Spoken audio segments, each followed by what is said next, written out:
శ్రీరంగనాథుని పల్లకీ ఉత్సవం ఇంత ఘనంగా జరుగుతుందని ఎవరైనా ఊహించగలరా?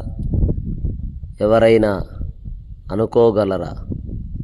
అంత గొప్పగా శ్రీరంగంలో రంగనాథుడి ముందు జరిగేటటువంటి ఉత్సవం పల్లకీ సేవ, పూల పల్లకి చాలా చాలా ఘనంగా జరుగుతాయి.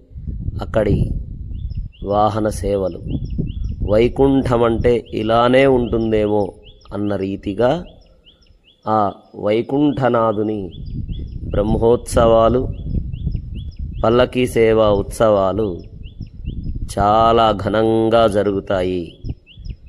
చూసిన కనుల పండుగ అన్నట్టుగా సాగుతాయి స్వామివారి యొక్క ఉత్సవాలు.